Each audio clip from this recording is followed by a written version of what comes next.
प्रिय दोस्तों, आज के संवाद में माता सेबरी के बारे में जानेंगे। माता सेबरी का जन्म कब हुआ और क्यों हुआ। बात भगवान राम के जन्म से पहले की है, जब भील आदिवासी कबीले के मुखिया अज के घर बेटी पैदा हुई थी। उसका एक नाम सरमना और दूसरा नाम सबरी रखा गया। सबरी की माँ इंदुमती उसे खूब प्यार करती थी। बचपन से ही सेबरी पशु पक्षियों की भाषा समझकर उनसे बातें करती और जब सेबरी की माँ उसे देखती तो कुछ समझ नहीं पाती थी। कुछ समय बाद एक पंडित ने सेबरी के परिवार को बताया कि वो आगे चलकर सन्यासी बन सकती है। इस बात का पता चलते ही सेबरी के पिता ने उसका रिश्ता तय कर दिया।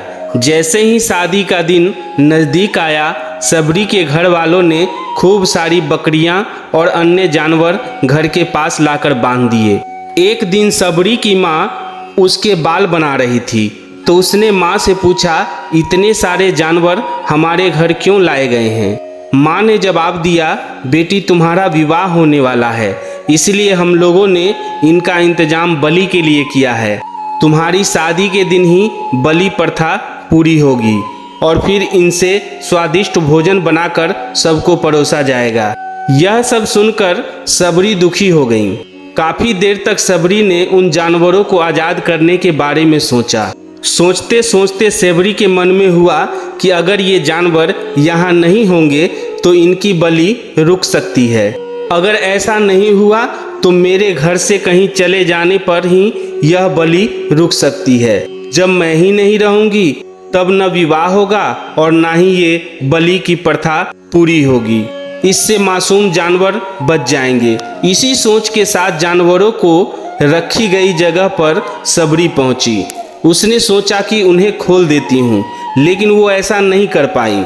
उसके बाद सेबरी जंगल की तरफ भागने लगी। भागते भागते सेबरी ऋषि मुख पर्वत पर पहुंची। वहां करीब 10,000 ऋषि रहा करते थे। सेबरी को लगा कि वो भी इसी जंगल में किसी तरह ऋषि मुनियों की सेवा करके अपना जीवन जी लेगी। वो चुपचाप उसी जंगल में एक हिस्से में किसी तरह से रहने लगी।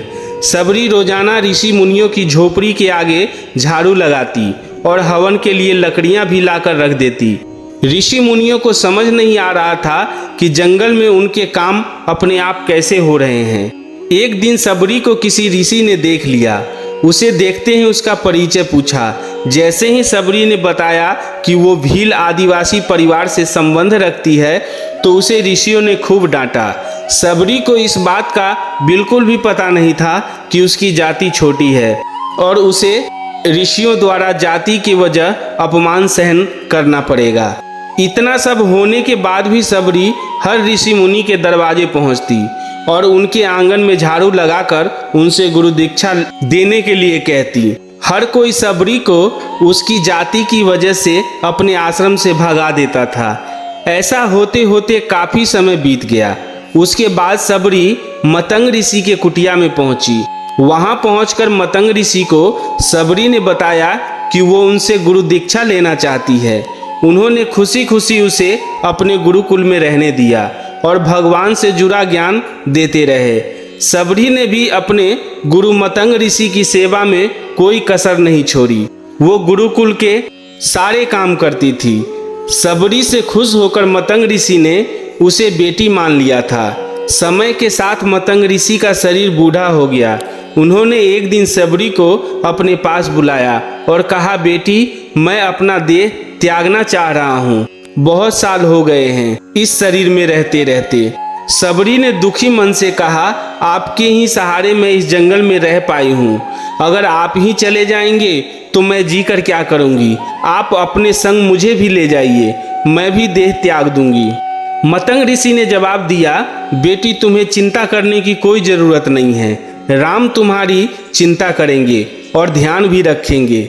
सेबरी ने राम का नाम पहली बार सुना था। सेबरी ने राम का नाम सुनने के बाद पूछा, वो कौन है और उन्हें मैं किस तरह से ढूंढूंगी। मतंग ऋषि ने बताया, राम कोई और नहीं स्वयं भगवान हैं। वो तुम्हारे सारे अच्छे कर्मों का फल देंगे। तुम्हें उन्हें ढूंढने की कोई जरूरत नहीं है। वो एक दिन खुद तुम्हें ढूंढते हुए इस कुटिया तक आएंगे और तुम्हें उनके हाथों ही मोक्ष मिलेगी। तब तक तुम इसी आश्रम में रहो। इतना कहते ही मतंग ऋषि ने अपना शरीर त्याग दिया। शबरी के मन में मतंग ऋषि के जाने के बाद एक ही बात थी कि भगवान राम स्वयं उससे मिलने आएंगे।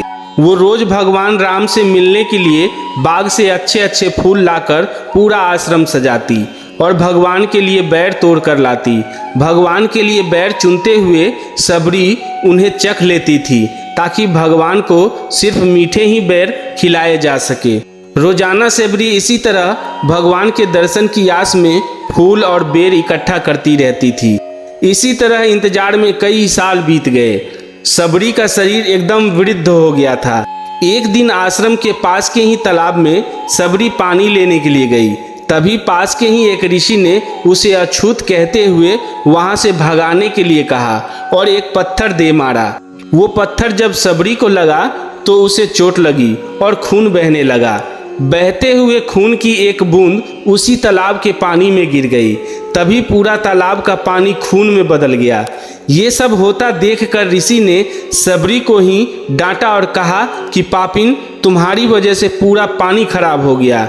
अब वहाँ जो भी ऋषि थे वो रोज उस पानी को साफ करने के लिए अपनी कई तरह की विधाओं का इस्तेमाल करते। कई सारे जतन करने के बाद भी कुछ नहीं हुआ।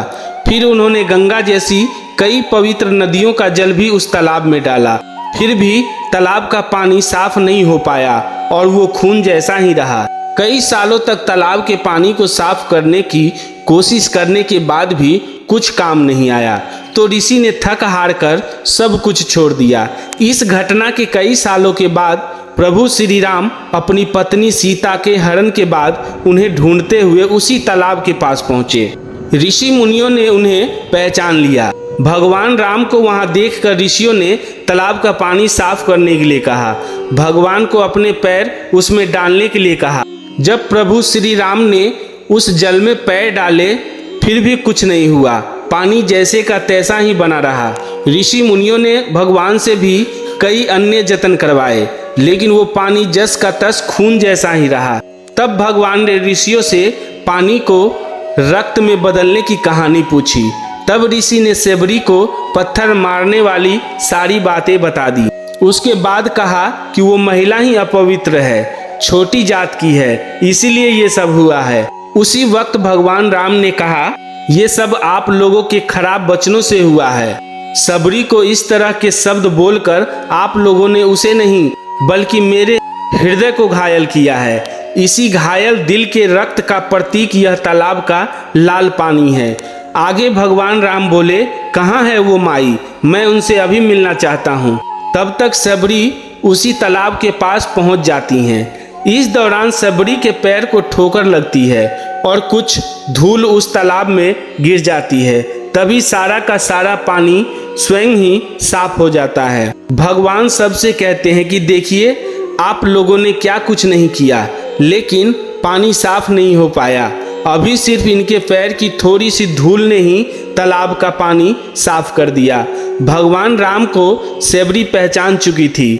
उन्हें प्रणाम करके शबरी ने कहा, भगवान आप मेरे साथ कुटिया में चलें।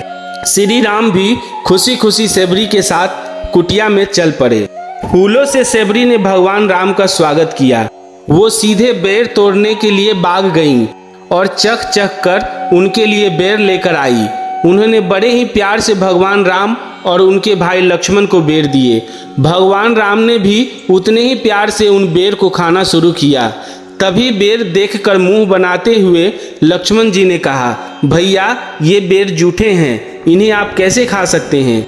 भगवान राम ने जवाब दिया, लक्ष्मण ये जूठे बेर नहीं बल्कि बहुत मीठे बेर हैं। शबरी माई हम सबके लिए बहुत प्यार से तोड़ कर लाई हैं। इतना कहकर भगवान राम प्यार से उन बेर को खाने लगे।